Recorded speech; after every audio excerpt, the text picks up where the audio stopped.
रानो चिड़िया के परिवार में उसकी छोटी बेटी गुड़िया चिड़िया और उसका बड़ा बेटा सोनू चिड़ा था। सोनू जवान और ताकतवर था, परंतु थोड़ा सा भोला भी था। रानो चिड़िया हमेशा अपने बच्चों की सुरक्षा की ओर ध्यान देती थी। ऐसे ही जंगल में एक दिन बारिश हो रही थी। रानो चिड़िया अपने आम के पेड़ पर बैठी हुई थी।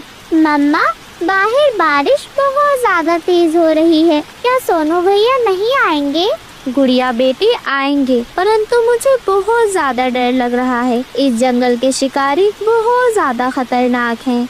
मम्मा, शिकारी क्यों पंछियों को पकड़ लेते हैं? गुड़िया बेटी, शिकारी हमें बेच देते हैं, पिंजरे में कैद कर देते हैं। इसलिए मैं सोनू से हमेशा कहती हूँ, बार बार कहती हूँ कि वह जंगल में अकेले ना जाए। रानो चिड़िया अपनी बेटी से बातें कर रही थी। वहीं दूसरी ओर कालू कौवा और गौरी कौवी एक पेड़ पर बारिश के मजे ले रहे थे, परंतु उनका ध्यान रानो चिड़िया के घर पर ही था। कालू जी, रानो चिड़िया का घर देखें, वह कितना अच्छा है। हमें इस जंगल में रहते हुए बरसों हो गए हैं, परंतु हम ऐसा खूबसूरत घर कभी नहीं बना पाए।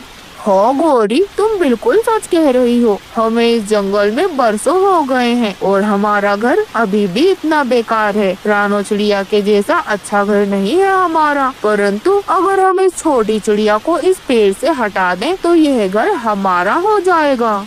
परंतु कालू जी, ये छोटी चिड़िया इतनी आसानी से मानने वाली नहीं है। गोरी, मुझे पता है, इसलिए हमें चालाकी से काम लेना होगा। तुम तो जानती हो, रानो का बेटा सोनू जवान और नासमझ है। अगर हम उसे जंगल के सबसे खतरनाक हिस्से में भेज दें तो इंसान शिकारी उसे पकड़ लेंगे। फिर रानो चिड़िया कमजोर हो जाएगी और आसानी से घर छोड़ देगी। वह दुष्ट कौवा और कौवी ऐसी साजिशें कर रहे थे। दोपहर का समय हो गया था। बारिश हल्की हल्की कम हो गई थी। सोनू चिड़ा भी अपने घर वापस आ गया था। उसके पंख गीले थे। वह बहुत ज्यादा थका हुआ था। सोनू बेटा, आप कहाँ थे? मैंने आपसे कितनी बार कहा है कि बारिश में बाहर नहीं जाया करो। माँ, मैं तो सिर्फ खाना लेने गया था। जंगल में तो फल बहुत कम हो गए हैं। परंतु बेटा, ये मौसम सुरक्षित नहीं है। जंगल में शिकारी घूम रहे हैं। बेटा, मैंने तो ये भी सुना है कि नदी वाले जंगल में इंसान पक्षियों को पकड़ने के लिए जाल बिछा रहे हैं।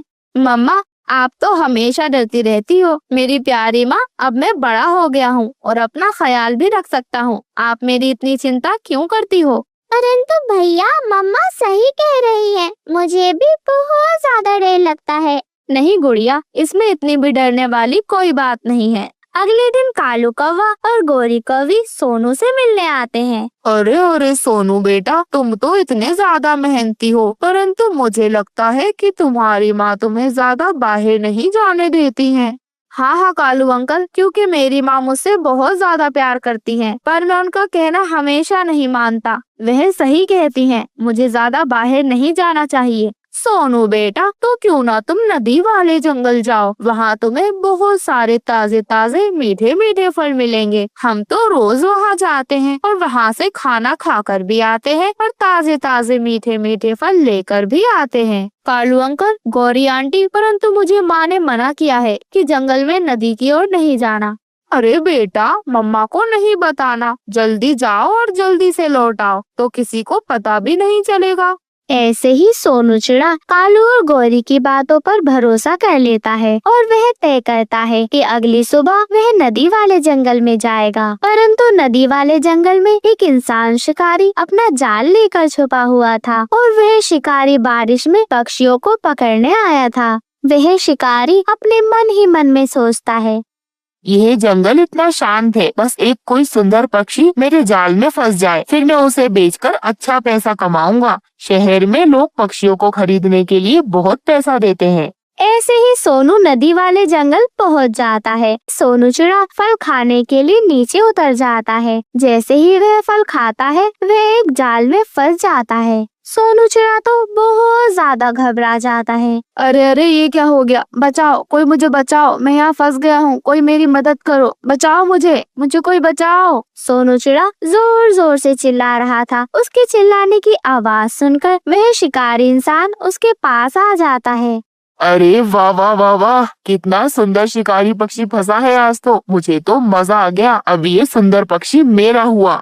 वहीं दूसरी तरफ रानो चिड़िया अपने बेटे सोनू का इंतजार कर रही होती है। वह देखती है कि समय काफी हो गया है और अभी तक उसका बेटा सोनू घर वापस नहीं आया। रानो चिड़िया का दिल बहुत ज्यादा घबरा रहा था। गुड़िया बेटी, आपके भैया अभी तक क्यों नहीं आए? मुझे बहुत ज्यादा डर लग रहा है। मम्मा, भैया शायद नदी वाले जंगल गए होंगे। मैंने सुना था कल कालू अंकल और गौरी आंटी उनसे कुछ कह रहे थे, नदी वाले जंगल की बातें कर रहे थे। रानो चिड़िया को ये बात समझ में आ जाती है कि ये कालू और गौरी की चाल है। रानो चिड़िया घबराती हुई फौरन नदी वाले जंगल की ओर निकल जाती है। रानो चिड़िया नदी वाले जंगल पहुंचकर देखती है कि सोनू चिड़ा तो एक जाल में फंसा हुआ है और शिकारी उसे ले जाने की तैयारियां कर रहा है। वह तुरंत शिकारी के पास पहुंची। रानो उस शिकारी से मिन्नतें करती है। शिकारी जी, कृपया आप मेरे बेटे को छोड़ दें, वह अभी बहुत छोटा है।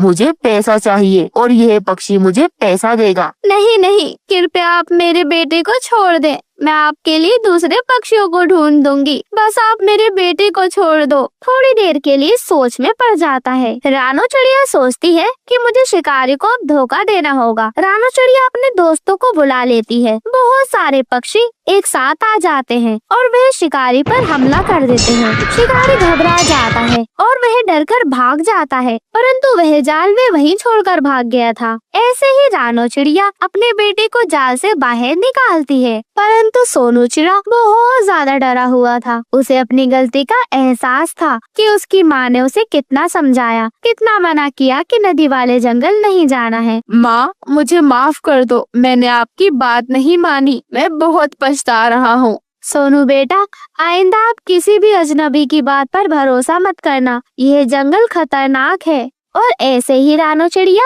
अपने बेटे सोनू के साथ घर लौट आती है और वह देखती है कि कालू और गौरी उसके आम के घर के पास बैठे हुए हैं। रानो को देखकर गौरी कवि को भी अपनी गलती का एहसास होता है। रानो, हमें माफ कर दो, हम तुम्हारे घर से जलते हैं, लेकिन अब हमें समझ आ गया है कि प्यार और परिवार सबसे ज्यादा जरूरी है। रानो बहुत अच्छे दिल की थी, उसने उन्हें माफ कर दिया। जंगल के सभी पक्षी खुशी खुशी रहने लगे, पर सोनू को भी ये सीख हमेशा याद रही कि माँ की बात ना मानना कितना खतरनाक हो सकता है। लेकिन जंगल का खतरा अभी खत्म नहीं हुआ था। कुछ दिन बाद वह शिकारी जंगल में फिर से आया। वह इस बार और बड़ा जाल लेकर आया था। उसने सोचा था कि वह एक ही बार में बहुत सारे पक्षी पकड़ेगा। उस दुष्ट शिकारी ने जाल को जंगल के बीचों बीच फैला दिया और उसमें बहुत सारे मीठे फल रख दिए।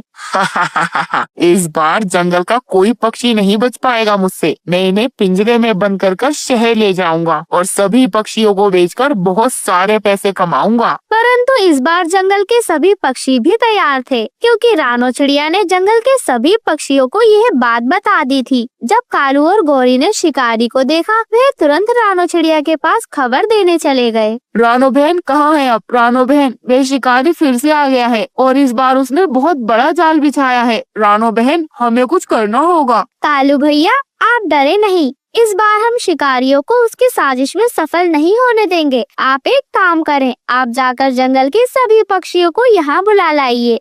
ऐसे ही रानो चिड़िया, कालू और गौरी साथ ही साथ जंगल के सभी पक्षियों ने मिलकर एक योजना बनाई और सभी पक्षियों ने उस शिकारी को घेर लिया। और रानो चिड़िया गुस्से में उस शिकारी से कहती है, शिकारी, यह जंगल हमारा है, आप हमें यहाँ शांति से रहने दें, हमें परेशान मत करो। शिकारी ने पक्षियों को भगाने की कोशिश की, लेकिन सभी पक्षियों ने उस पर हमला कर दिया। शिकारी बहुत ज्यादा डर गया और उसने पक्षियों से माफी मांगी। मुझे माफ कर दो, मैं यहाँ पर फिर कभी वापस नहीं आऊँगा। हम आपको एक शर्त पर ही जाने देंगे, जब तक आप हमसे वादा नहीं कर देते कि आप इस जाल को फेंक देंगे और कभी दोबारा जंगल में नहीं आएंगे, तब तक हम आपको यहाँ से नहीं जाने देंगे। शिकारी बहुत ज्यादा डरा हुआ था। वह उससे माफी मांगता है और वादा करता है कि वह इस जाल को फेंक देगा और जंगल में कभी वापस नहीं आएगा। ऐसे ही पक्षियों से जैसे तैसे वह शिकारी अपनी जान बचाकर चला जाता है